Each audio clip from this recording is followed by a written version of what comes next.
All new at 10, many Portlanders have been anticipating the return of that elk statue to downtown Portland after it was removed during the summer of 2020. Fox 12's BRIDGET CHAVEZ reports from downtown Portland now with an update on where the elk is now and what steps are being taken to restore it.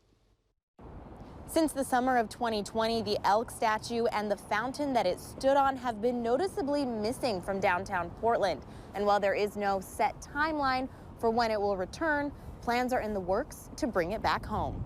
When people think about the city of Portland, they think about the bridges, they think about food carts, but they also think about the elk. It's been there for as long as all of us have been alive. So that's why it's important to get it back. The elk statue and the fountain it stood on were removed in July and August of 2020 after rioters lit several fires and destroyed parts of the granite. Now that things have calmed down in the city, Commissioner Carmen Rubio says it's time to bring it back. What we're seeing and feeling right now is the energy of the city coming back to life.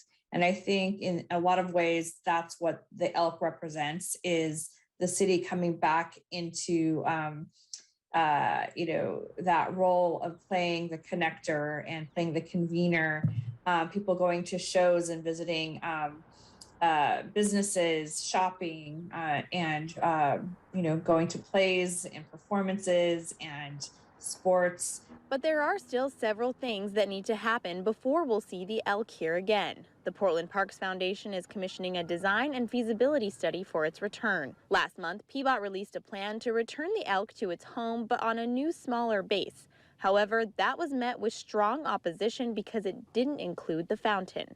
The design for the restoration will be presented to the Portland Design Commission along with PBOT's design for a smaller base this summer.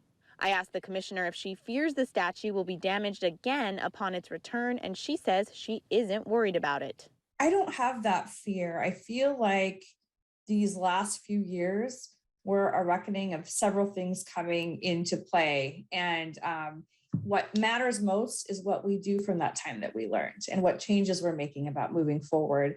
There will be time to weigh in once the designs are released this summer, but for now you can email your city commissioners or Portland Parks. Reporting from downtown Portland, BRIDGET CHAVEZ, Fox 12 Oregon.